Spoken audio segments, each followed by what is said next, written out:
안녕하세요, 썰맘 구독자 여러분. 저는 현재 40대 후반의 여성입니다. 어린 시절 저희 집은 평범한 편이었어요. 아버지는 뱃일을 하셨고 어머니는 소일거리를 하시며 어린 저를 키워주셨습니다. 엄청 부유하다고 할 순 없지만 남에게 손 벌리지 않고 저와 할머니, 부모님까지 어렵지 않게 살았네요. 하지만 아버지가 뱃일을 하다가 오른쪽 팔이 잘리는 사고를 당하시면서 사정은 급격하게 나빠졌죠. 그 일로 충격이 컸는지 아버지는 매일 술만 드시기 시작하시면서 어머니가 일을 하기 시작했거든요. 생각해보면 단순히 어머니가 나가서 일을 하는 것 뿐이었는데 아버지는 그마저도 못마땅하게 생각하셨습니다. 마치 어머니가 다른 남자를 만나러 다닌다는 식으로 몰아가셨고 그런 이유로 싸움은 하루가 멀다 하고 벌어졌어요. 더 이상 집안에 부술 물건이 없을 정도로 아버진 폭력적인 성향을 보였습니다. 그리고 이러한 상황은 당연히 어린 제게도 영향을 끼쳤고요. 학교에서 돌아오면 늘 술에 취해 잠든 아버지를 깨우지 않으려 까치발을 들고 다녔던 게 기억납니다. 또 싸움이 나면 이불을 뒤집어 쓰고 장롱 안에 들어갔던 적도 많았네요. 더 이상 아버지를 피하지 않게 된 것은 사고가 난 지 3년이 지난 어느 날이었어요. 굉장히 추웠던 겨울, 새벽 화장실에서 갑자기 쓰러지신 아버지가 병원에 입원하게 되었고, 그리고 2달 만에 하늘나라로 가시게 되었습니다. 그때부터 어머니와 저 할머니, 이렇게 세 식구가 함께 살게 되었고요. 아마 그 무렵부터 저는 쭉 혼자 있는 시간을 보냈던 것 같습니다. 할머니도 어머니도 마치 모에 홀린 사람처럼 돈을 벌기 위해서 이른 아침에 나가서 늦은 저녁에나 들어왔거든요. 그래도 저는 그 시절이 좋았습니다. 지친 어머니의 어깨를 조망만한 손으로 주물러주면 어머니는 할머니의 다리를 주물러주곤 했어요. 시어머니와 며느리의 관계였고 제가 본 2사람은 마치 모녀처럼 보일 정도로 친밀했네요. 할머니는 습관처럼 먼저 간 아들이 했던 폭력적인 행동에 대해 저나 어머니에게 늘 미안해하며 말씀하셨습니다. 먼저 간 내 아들, 그래도 갈 때는 내미노나 남겨진 자기 딸 걱정만 하더라. 그 녀석이 무뚝뚝하긴 해도 평생 뱃일해서 우리 가족 먹여 살릴 생각만 했던 놈이다. 그런 사고 당하고 마음에 심술이 난 거지. 멀쩡했던 팔이 잘리면서 마음도 어디 하나 잘못된 거야. 물론 잘했다는 거 아니다. 못났지. 못난 거 맞아. 하지만 절대로 진심 아니었다는 거 애미 너는 알지? 그럼 어머니는 씁쓸하게 웃으면서 고개를 끄덕이곤 하셨죠. 알죠.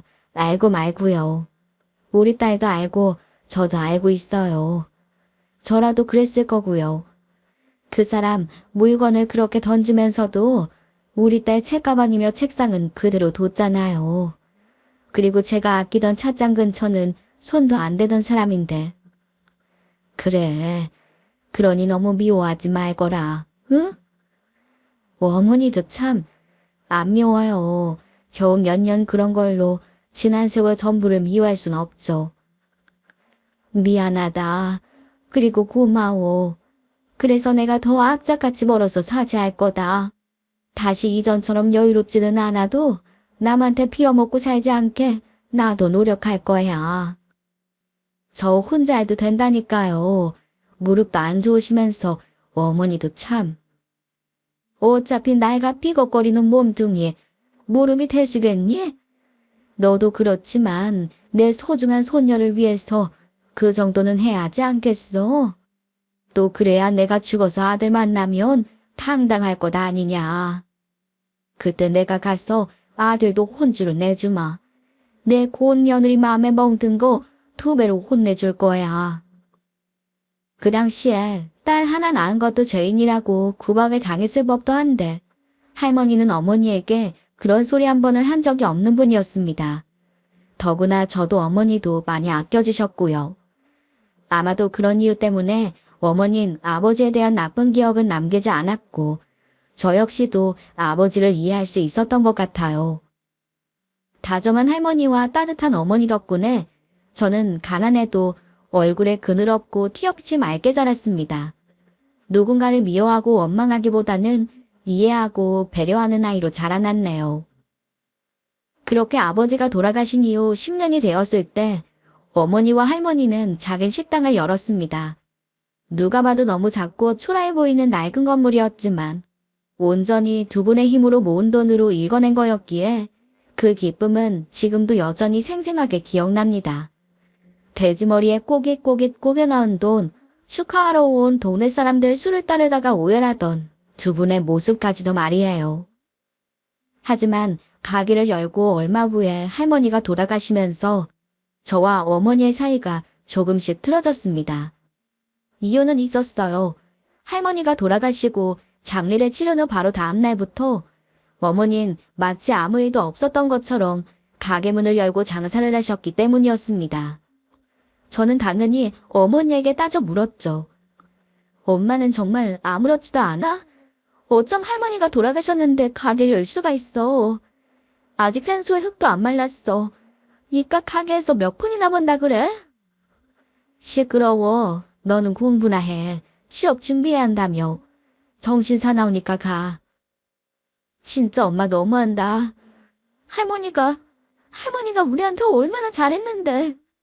산 사람은 살아야지. 그럼 계속 울고만 있을까? 엄마. 시끄러워. 너 돈 벌어? 아니잖아. 쓰기만 하면서 푼 돈. 쓸데없는 말 할 거면 나가. 생각해보면 할머니가 돌아가시기 전 몸이 안 좋아 병원에 오가셨을 그 순간부터 어머닌 돈에 집착하시기 시작하셨기 때문입니다. 휴지 하나, 치약 하나도 쓰는 것에 벌벌 떨고 10원도 아까워서 먼 길을 걸어다니곤 하셨거든요. 당연히 지켜보는 딸 입장에서는 그런 행동들이 속이 상할 수밖에 없었으니 몇 번씩 돈 문제로 다툼이 있었어요. 그렇다고 제가 돈을 펑펑 쓰는 것도 아니었습니다. 대학생이 된 이후부터는 과외로 돈도 벌고 있었고 어머니에게 생활비도 보탰어요. 그런데도 매일 돈이 없다고 하니 제 입장에서는 속이 터지는 거죠.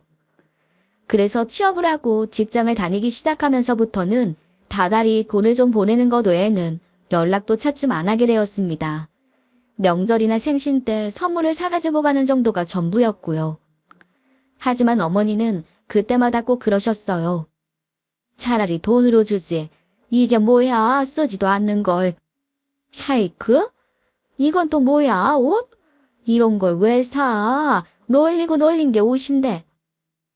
한 번이라도 그냥 기분 좋게 받아주면 안 돼? 돈도 따로 줬잖아. 그냥 옷이야, 옷. 그것도 엄마가 뭐라고 할까봐 저렴한 걸로 사온 건데 꼭 그렇게 말을 해야 하냐고. 그리고 생일에는 당연히 케이크 먹는 거잖아. 그 정도도 못해? 우리 형편이 그런 것도 못할 정도는 아니잖아. 그 얼마 되지도 않는 돈? 그래, 그래도 난 현금이 좋다. 옷보다는 돈이 좋아. 그리고 언제부터 케이크 먹었다고? 너 어릴 때 우리가 이런 거 먹은 적 있니? 미역국이나 먹는 게 전부인데 언제부터 이런 걸 했다고 당연하자는 거야. 쓸데없는 헛새만 잔뜩 들어서. 그래, 알았어. 돈으로 바꿔올게. 됐어? 대충 이런 식이었습니다. 도대체 왜 돈도 나는지 이해를 못했지만 어머니의 방식 자체가 마음에 들지 않았어요. 일단 어머니가 운영하는 식당의 음식 가격이 당시 3,000원이었습니다. 국, 밥, 반찬 몇 개 이렇게 나왔는데 그 가격은 올리지 않으면서 본인이 대신 돈을 안 쓰고 안 입으며 유지를 하는 수준이었던 거죠. 매일 손에다 유지비도 안 나온다면서 그런 고생을 하는 이유도 모르겠고 설득시킬 수도 없어서 만나면 싸우기만 했네요. 어머님 마치 제가 엄청 돈을 쓰는 사람처럼 말하곤 했지만 솔직히 억울했습니다. 검소한 할머니의 어머니 밑에서 자랐기에 저 역시도 다른 사람들과 비교하면 제대로 살긴 하나 하는 의문이 들 정도로 돈을 절약하는 사람이었거든요. 대기업에 다니면서도 하루 평균으로 계산하면 소비하는 돈은 차비를 포함해도 10,000원이 넘지 않았습니다. 당시 쓰던 휴대폰도 중고였는데도 장작 7년 이상을 쓰고 있었고요. 비싼 커피는 아예 사 먹지도 않았고 1,500원 하는 커피도 일주일에 한두 번 먹을까 할 정도였습니다. 구두도 굽을 갈아서 떨어질 때까지 신었죠. 월급의 50%는 저축했고 고정 지출비와 생활비를 제외하고는 모두 어머니에게 드렸어요. 그럼에도 불구하고 매번 돈 노래를 부르니 제 입장에서는 미치고 팔짝 뛸 수밖에 없었던 겁니다. 어쨌든 그렇게 시간이 흘러 저는 지금의 남편과 만나게 되었어요. 저와는 2살 차이로 사회생활을 오래 하긴 했지만 회사를 금방 그만둬서 그렇다 할 경력이 없었고 당연하게 연봉도 턱없이 낮은 수준이었죠. 그럼에도 그 사람과 결혼을 결심하게 된 것은 계산적이지 않았기 때문이었어요. 앞서서 할머니와 어머니 모두가 돈을 아끼고 검소하게 살았으며 저 역시도 비슷했기에 저도 모르게 저와 비슷한 사람에게는 피로감이 느껴졌었습니다. 헌데 남편은 누가 덜 내고 더 내고 하는 생각조차 하지 않았고 돈을 아낀다는 개념도 없어서 오히려 편하더군요. 물론 조금 답답할 때가 있긴 했어도 서로 부족한 부분을 보완하면서 살기에는 좋을 것 같았죠. 그런데 양가의 허락을 받고 결혼을 진행할 때 알게 되었는데 남편은 정말 모은 돈이 100만 원이 채 되지 않을 정도로 처참했습니다. 그 흔한 청약저축조차 하지 않았고 그나마 빚이 없다는 게 다행히 정도였네요. 결국 대부분의 비용을 제가 모은 돈으로 해결해야 했는데 조금 모자란 돈 때문에 대출을 알아보던 와중에 시댁에서 돈을 보탰습니다. 시골에서 농사를 지으시며 형편이 어렵다고 들었는데도 7천만 원 정도를 지원해 주셨던 거였죠. 당연히 저희 어머니에게는 묻지도 않았고 제가 모은 돈과 지원받은 돈을 더해서 소형 아파트 매매를 했습니다. 전세로 들어가자는 말에도 저는 집을 옮기는 게 싫어서 가진 돈 모두를 투자했고요. 다행인 것은 남편이 제 말을 잘 따라줬다는 겁니다.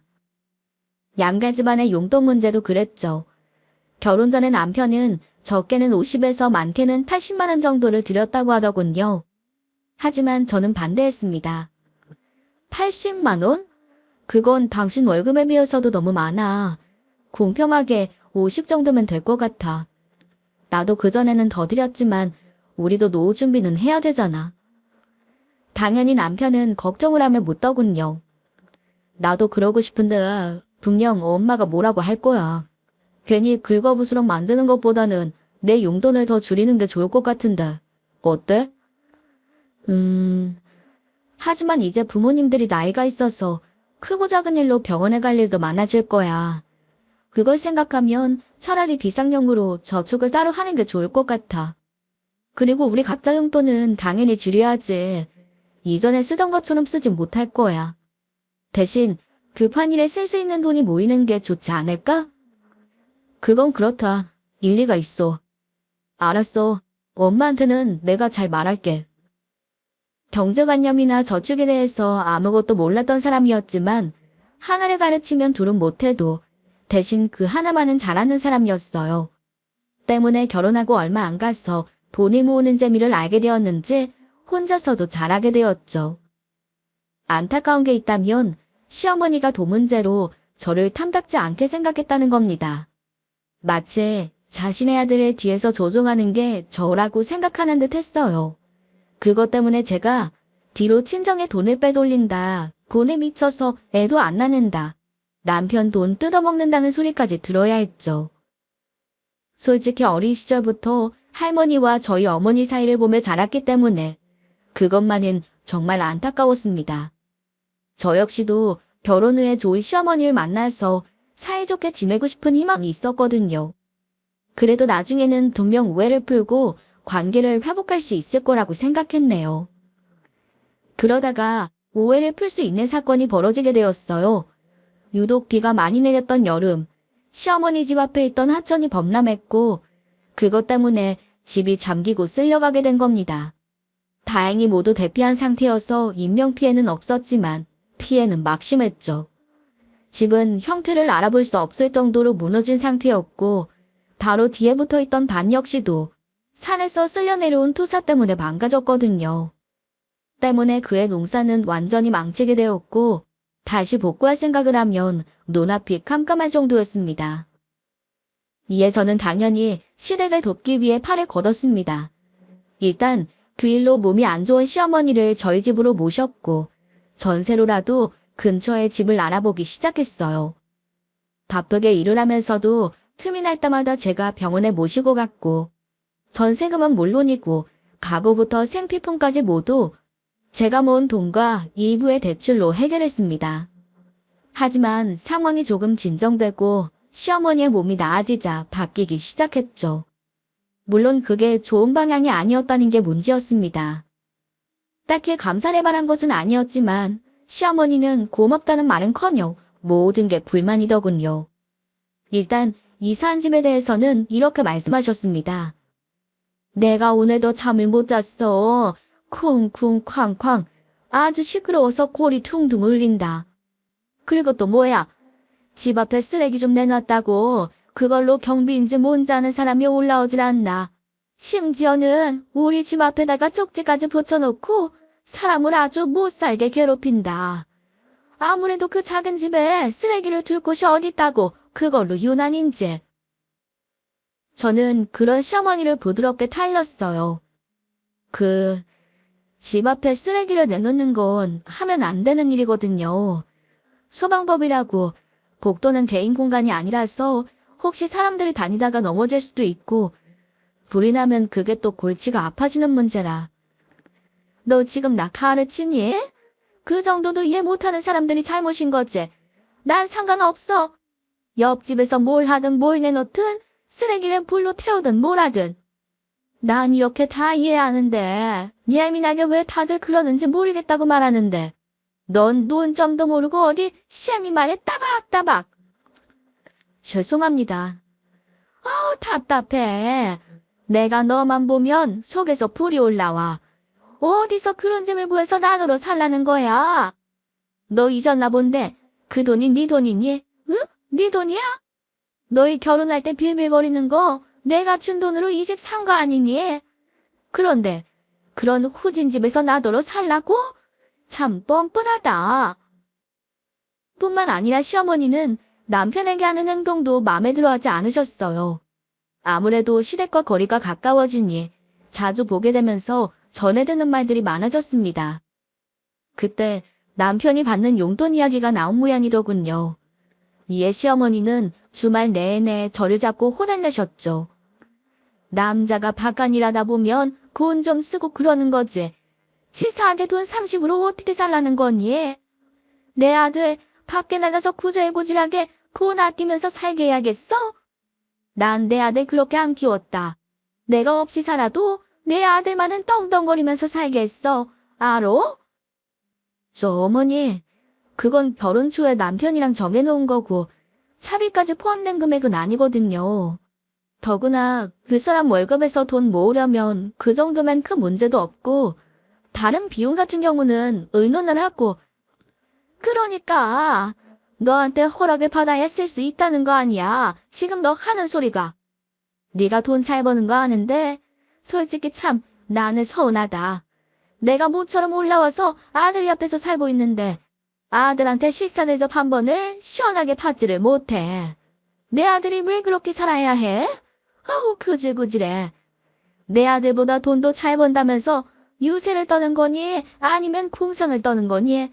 그렇게 벌어서 뭐하게? 아무래도 돈 욕심도 없는 나랑 내 아들 말려 죽이려고? 죄송해요. 알겠습니다. 다시 이야기해 볼게요. 이야기? 무슨 이야기? 또 애 잡게? 됐고, 앞으로 아들 월급은 내가 관리하마. 너도 불만 없지? 불만이 있어도 없다고 해라. 내가 너희 결혼할 때 준 폰이 얼만데. 늘 이런 식이었습니다. 무슨 말이든 시작을 하면 결혼할 때 준 돈을 걸고 넘어지셨죠. 제가 전세금에 가구, 생활비까지 들인 돈만 해도 그 액수가 훨씬 넘어가는 걸 아시면서 말입니다. 어떨 때는 답답하고 짜증도 났지만 저는 최대한 시어머니를 이해하려고 했어요. 시골에서 평생을 살던 분이 도시에 나와 살다 보니 모르는 것도 많을 거고 살아본 적 없는 아파트에서 이웃들과 부딪히는 문제가 생겨서 스트레스가 많은 거라고 다 받아주려고 했습니다. 한 번은 시어머니에게 저희 어머니와 할머니 이야기를 해드리면서 저도 어머님이랑 정말 좋은 관계를 유지하고 싶다고 진심을 전하기도 했습니다. 그런데 문제는 거기서 끝이 아니었어요. 바로 남편이었죠. 시어머니가 곁에 있으니 남편이 바뀌기 시작했습니다. 갑자기 커진 씀씀이는 둘째로 치더라도 회사를 그만두는 못된 버릇이 또 튀어나왔거든요. 제게는 의논도 하지 않고 회사를 그만둔 날 제가 따지자 남편은 이렇게 말했어요. 당신이 뭘 알아? 그냥 전부터 스트레스였어. 참고 다닌 거라고. 여유 좀 가지고 쉬다가 내가 알아서 이직할 거야. 그러니까 더는 잔소리할 생각하지 마. 남편은 저에게 통보하듯 그렇게 말하고는 시어머니와 여기저기 함께 놀러 다녔습니다. 그간 모았던 돈은 그렇게 의미 없이 모두 써버렸고요. 그러다가 3개월 정도 지났을 때 돈을 다 썼는지 갑자기 제게 따지더군요. 왜 나 용돈은 안 들어와? 내가 그건 넘어갔는데 3개월간 용돈이 없잖아.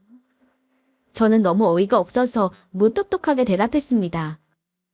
용돈은 우리 월급에서 생활비 빼고 각자 집에 용돈 보내는 거 빼고 고정비 지출 제외하고 서로가 쓸 돈이었지. 그런데 당신 월급 없잖아. 무슨 용돈을 달라는 거야? 와, 이런 식으로 한다는 거야. 이러니까 당신이 엄마랑 사이가 안 좋지. 서로 각자 사정 봐가면서 유연하게 대응할 수는 없어. 일단 내가 회사를 쉬고 있으니까 당신 월급으로라도 나한테 보낼 수는 없는 거야. 유연하게 쓰니까 그간 모은 당신 돈을 어떻게 쓰든 관여하지 않은 거잖아.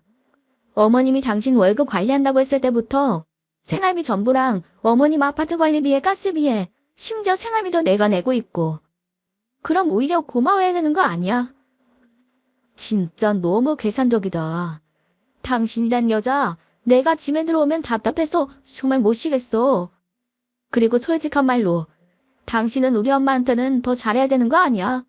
도시에 사는 거랑 시골이랑 같아? 엄마를 무서웠으면 책임은 져야지. 뭐? 그게 무슨 소리야? 우리 엄마는 우리 결혼할 때 돈 보탰잖아. 근데 장모님은 뭐 한 거 있어? 없잖아. 근데 왜 용돈이 50으로 똑같아? 고마운 게 없는 거야 당신이란 여자는. 그저 똑같이 반반. 진짜 숨 막히고 짜증나. 갑자기 이제 와서? 당신도 동의한 거잖아. 막말로 우리가 애가 있어 뭐가 있어. 그것도 아닌데 왜 그렇게 악착같이 그래. 그깟 돈에 연연하면서 살지 말고 좀 여유를 가질 수 없겠냐고. 나 돈 욕심 크게 없어. 우리 엄마도 마찬가지고. 내 월급 고작 250이지만 당신은 나보다 2배, 많게는 3배 벌잖아. 그런데 이렇게까지 아등바등 사는 거 지겨워서 그래, 지겨워서. 지고서 다 싸들고 갈 거야. 그래? 언제는 내가 계산적이지 않아서 좋다고 하더니 이렇게 돈도 나는 거 당신 스스로도 싫다며. 내가 적당히 조율해주길 바란 거 아니었어? 물론 그건 맞지만 그래도 적당히 하는 게 있잖아. 나도 돈돈거리는 거 싫어? 싫지만 시끄러워. 이젠 싸우는 것도 지친다. 더욱 가관인 건 그 일이 있고 쪼르르 시어머니에게 달려갔다는 겁니다.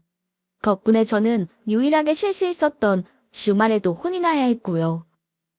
그럼에도 제가 참았던 것은 진심으로 저희 어머니처럼 돈돈하면서 살고 싶지 않았기 때문이었습니다. 아무래도 저는 평생을 아끼고 절약하면서 살아온 사람이니 남편의 씀씀이가 일반적이라고 기준을 잡았던 거였어요. 그래서 저 나름 최대한 맞춰주려고 노력한 거였죠. 실제로 그 뒤부터는 시어머니 생활비와 용돈 그리고 남편의 용돈만 합쳐서 200만 원씩 주기까지 했고요. 하지만 그런 노력이 모색하게 엉뚱한 곳에서 일이 터졌습니다. 남편은 놀러 나가고 시어머니가 잡채를 먹고 싶다고 해서 나무를 다듬으며 이야기하고 있을 때였죠. 말하다 보니 저희 친정에 보일러를 바꿔줬다는 말이 나왔는데 정말 별거 없이 지나가는 말이었어요. 설에 친정에 갔는데 목욕 중에 따뜻한 물이 나왔다가 말았다가 하는 게 오래된 보일러 때문이라는 걸 알았고 돈 아깝다면서 안 바꾸실 게 뻔해서 제가 쉬는 날에 가서 바꿔오렸다는 이야기였습니다. 정말 그게 전부였는데 시어머니는 그걸로 트집을 잡기 시작하셨어요. 참 유난이다. 작동을 아예 안 하는 것도 아니고 되긴 되는 보일러인데 그걸 뭐하러 바꿔? 친정이라서 그런가? 이제 죽어서도 이 집 귀신이 되어 하는데 지갑 여는 씀씀이는 마음이 가는 곳에 열리기 마련이지. 저는 당황스럽지만 그래도 침착하게 설명했어요. 요즘은 보일러가 그렇게 비싼 것도 아니고 또 지원금 주는 것도 있고 해서요. 아주 저렴하게 바꾸긴 했어요. 그리고 작동이 안 되다가 하면 오히려 돈 버리는 거잖아요. 이래서 가난한 집 가장은 뺏어오는 거 아니라는 말을 하는 거지. 막말로 네가 너희 집 먹여 살리는 거 아니냐? 저번에 사돈네 식당 근처 봤는데 사람이 많긴 해도 가게도 좁고 가격도 5,000원.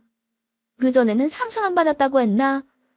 아유, 그 푼돈 받아서 먹고 살지도 못할 거고 결국 네 등골이나 빨아먹고 사는 거 아니야. 어머님, 말씀이 좀 심하신 것 같은데. 심해? 뭐가 심해? 난 너희 결혼할 땐 돈 지원해줬는데 사돈은 땡돈 한 푼 안 준 게 사실 아니냐. 그런데도 그 집에 무슨 일만 생기면 쪼르르 달려가서 직접 바꿔주고 나는 사정사정을 하고 뭐라고 잔소리를 늘어놔야 해줄까 말까지. 이게 심한 거야 이게? 어머니. 저는 저도 모르게 소리를 꽤 질렀고 시어머니는 잠깐 놀랐지만 거 불같이 화를 내며 쏘아붙였죠. 너 지금 나한테 소리 지른 거야. 내 말이 틀려? 내 아들은 구질구질하게 남한테 얻어먹고 다니게 하면서 너 돈 버는 거 다 친정으로 빼돌린 게 사실 아니냐? 지금 뭐 화를 낼 사람이 누군데 누구 앞에서 소리 질러 감히? 거지 같은 식당집 따위한 주제. 제가 무슨 친정으로 뭘 빼돌렸다는 거예요. 오히려 어머님한테 드린 돈이 훨씬 많아요. 그리고 아무리 화가 나셔도 그런 말은 하시면 안 되는 거죠. 사과하세요. 사과? 내가 왜? 그래, 너 예전에 그런 말 했었지. 네 엄마랑 할머니랑 친해서 나랑도 그런 고부 사이가 되고 싶다고. 기억하지? 근데 너 하는 꼴을 보니 알겠다. 그 맘에 그 나물이고 그 딸의 그 애미지. 아마도 너 죽은 할머니도 니네 엄마 끔찍히 싫어했을 거야. 말을 못한 거고 꾹꾹 참은 거겠지. 구질구질한 며느리 어떤 시어머니가 좋아하겠니? 곰도 야무지네.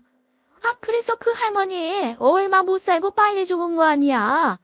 며느리가 돈 그러니까 일만 하다가 뒤졌겠지. 내 말이 틀려? 순간 저는 눈이 도는 게 느껴졌습니다. 그리고 뒤늦게 정신을 차렸을 때는 시어머니의 뺨을 때렸다는 걸 인지했고요. 저도 놀라긴 했지만 시어머니는 거의 뒤로 넘어갔습니다. 하지만 저는 그 일에 대해서는 사과하고 싶지 않았고 그대로 집을 빠져나와서 저희 집으로 향했어요. 소식을 들었는지 휴대폰은 터질 것처럼 남편에게서 전화가 들어왔지만 애써 무시했고 받지 않았습니다. 그런데 식당 앞에 도착하자 뒤늦게 눈물이 터지더군요. 그간 참아왔던 것들이 한꺼번에 터지면서 저도 모르게 엉엉 울고 말았어요. 일하던 어머니가 뛰어나왔고 어머니는 처음으로 식당 문을 일찍 닫았습니다. 할머니 장례식이 끝난 뒤부터 단 한 번도 닫은 적 없던 그 가게가 닫힌 거였어요. 저는 그간에 있었던 일들을 하나씩 다 설명했습니다. 어머님 가만히 제 이야기를 들어주셨고요. 그러다가 끝에 시어머니의 뺨을 때렸다는 걸 이야기했을 때 어머니는 입을 열었어요. 잘했다. 아예 머리채를 휘어잡고 오지 그랬어.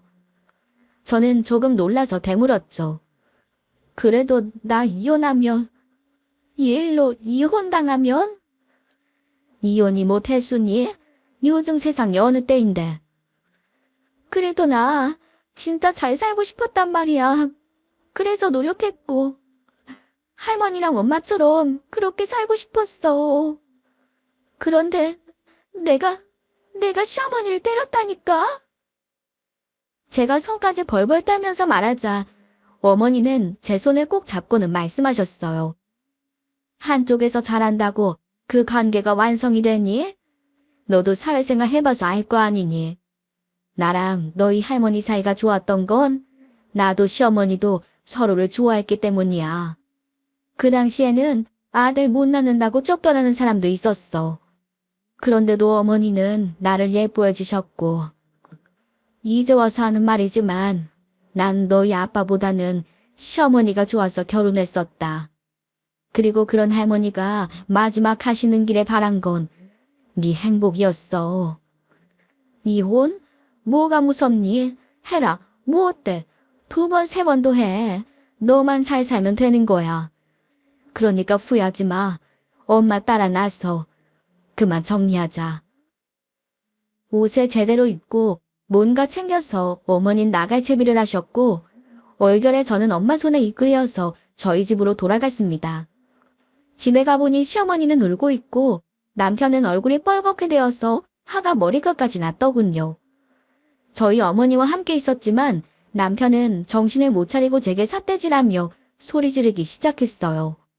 저 역시 그런 남편을 받아치고 싶었지만 그때는 정신이 반쯤 나가서 그저 뒤에 서 있었습니다. 한참 남편이 소리 지르는 걸 듣더니 어머니가 앞으로 나서서 말씀하시더군요. 그렇게 내 딸이 싫으면 이혼하면 되는 거지. 그깟 7천인지 8천인지 가지고 몸뚱이만 들고 온 거지 같은 것들한테 내 딸 등골 빨아먹고 살게 할 수는 없으니. 그 말에 남편이 눈이 2배로 커지더니 소리쳤어요. 장모님. 그래, 내가 장모야. 어디 감히 내 앞에서 온성을 높여? 그때 시어머니가 끼어들어 날카롭게 소리 질렀습니다. 아니, 그쪽에 해준 게 뭐가 있다고 이래 뛰어요. 그리고 내 아들한테 뭐, 거지. 이 사람들 지금 보니 아주 천박한 사람들이었네. 지금 사과를 하고 싹싹 빌어도 모자랄 판국에. 그러자 어머니는 푹하고 비웃더니 대꾸하더군요. 그래, 결혼할 때 해준 거 없지. 해줄 필요가 없었으니까. 난 내 딸 능력 있게 키웠어. 무능력하고 돈 쓰는 것밖에 모르는 아들 키운 당신 양은 다르게. 내 딸은 내 도움 없이 자기 힘으로 이 아파트 샀고 지금도 알뜰살뜰 돈 모아서 잘 사는데 내가 뭘 돕고 뭘 해줘? 난 그냥 다 죽기 전에 내가 가진 건물이나 넘기면 그만인데 그게 부모 아닌가? 근데 뭐 굳이 가난하다고? 나 그쪽한테 그 말 돌려주라고 왔어. 어디서 감히 내 딸한테 그런 말을 해? 염치 없이 빌붙어서 살면서 감사한 줄도 모르고. 너 아무리 그래도 사돈지간에 반말을 해. 그래 좋아. 나도 그럼 전대 안 해. 뭐 건물 웃기는 소리하고 있네. 그 다 쓰러져가는 낡은 식당이 건물이야? 이봐, 허풍도 정도껏 치셔야지. 3,000원, 5,000원짜리 밥 팔아서 건물? 아이고, 지나가던 똥파리가 웃겠네. 그치. 3,000원, 5,000원 밥 팔아가지고 건물 못 올리지. 근데 그 생각은 안 해봤어? 요즘 물가에 아직도 5,000원 받는 식당이 어디 있어? 건물이 내 거니까 가능한 거야. 이 모자란 할망구야. 그때 남편과 시어머니의 표정은 가관이었습니다. 남편은 엄마 말을 믿지 못하는 것처럼 고개를 저었고 시어머니 역시도 당황하긴 했지만 눈만 깜빡거렸죠. 그러자 저희 어머니가 가방에서 서류를 꺼내 바닥에 던졌습니다. 그리고는 아주 당당하게 말했어요. 못 믿어? 그럼 직접 봐봐. 다 쓰러져가는 거라고 해도 도와 터졌다고 해도 내 건물이고 그 안에 상가도 2개나 들어와 있어. 그 말이 뭐겠어? 내 딸이 건물주 딸이라는 거지. 근데 그깟 푼돈 지어주고 어디서 내 딸한테 함부로 하래? 당장 이 집에서 나가. 당신 살고 있는 전세도 뺄 거니까 딱 일주에 준다. 그 7천인지 얼만지 바로 줄 테니까 내 눈앞에서 사라져. 남편은 저희 어머니가 말하는데도 계속 서류들을 확인하더니 우물쭈물하기 시작했습니다. 이윽고 휴대폰으로 주소까지 찍어보고 그 건물 가치까지 알아보는 그 인간들의 표정에 희미한 미소가 떠오르는 걸 저는 봤어요. 바로 그 순간 그나마 남아있던 정까지 떨어지더군요. 더구나 태도를 바꿔 성질을 내는 시어머니를 다그치는 것도 최악이었습니다. 실랑이를 좀 하다가 결국 남편과 시어머니는 제가 얻어준 전셋집으로 돌아갔고 어머니와 둘만 남았을 때 그간 제게 말하지 않았던 것들을 들을 수 있었어요. 요약하자면 할머니가 돌아가시기 직전 건물주가 해외로 이민을 간다며 건물을 팔아버리겠다고 했다고 합니다. 하지만 어머니는 할머니와 추억이 있던 곳을 남에게 넘기기 싫었고 할머니 사망보험금과 그간 모은 돈까지 더해 무리하게 대출을 받아 사들였다고 해요. 장사가 잘 되긴 했지만 대출금을 감당하기는 어려워 돈에 더욱 집착을 하게 되었다고 했습니다. 그때 저와 사이가 틀어지게 된 거였고요. 그 이야기에 저는 엄마에게 따져 물었어요. 왜 나한테는 그런 말을 안 했어? 그럼 나도. 너도 도왔을 거야. 나 고생 안 시키려고 공부도 그만뒀을지도 모르고 지금처럼 멀쩡한 회사 아니고 다른 어디라도 들어가서 돈만 벌겠다고 나섰겠지. 내가 누구보다 네 성격을 아니까 말 안 했다. 오로지 내 결정이었고 내가 감당할 부분이었으니까. 그래도 너도 다달이 용돈도 주고 뭐 부족한 건 없나 들여다보고 그랬잖니. 그거면 충분히 도와준 거야. 그리고 이제는 대출금도 없어. 이젠 다 됐으니까 이제 온전히 엄마 건물이야. 아니, 네 건물이지. 우리 딸, 그동안 고생 많았어. 그리고 엄마 이제 그때처럼 안 살아. 너한테 해줄 수 있는 거 다 해줄 거야. 그래도 말을 해줬으면 이렇게는 안 됐지. 나는 그런 줄도 모르고 엄마 미워했잖아, 바보처럼. 엄마가 미안했어. 그때는 오로지 할머니를 위해서 그랬다고 생각했는데 이제 정신 차리고 보니 할머니가 원한 건 우리 둘이 행복한 거지. 그깟 식당이 아니었다는 걸 알았어. 내가 바보처럼 멍청했었다. 후회는 하지만 이미 그렇게 된 걸 어쩌겠니. 하지만 이제부터는 엄마 더 이상 미련하게 살지 않을 거야. 우리 딸한테도 자랑스러운 엄마가 될게. 오로지 제 행복을 위해서 해줄 수 있는 걸 다 해주겠다는 저희 어머니가 맨 처음 한 일은 이혼 전문 변호사를 만나게 해준 일이었습니다. 하지만 쉽지 않았어요. 남편은 건물에 논이 돌아서 이혼을 하지 않겠다고 나왔고 울고불고 잘못했다면서 저를 붙잡기 시작했습니다. 어떤 날에는 회사 앞까지 찾아와서 빌었고 하루는 시어머니까지 데리고 와서는 무릎까지 꿇었죠.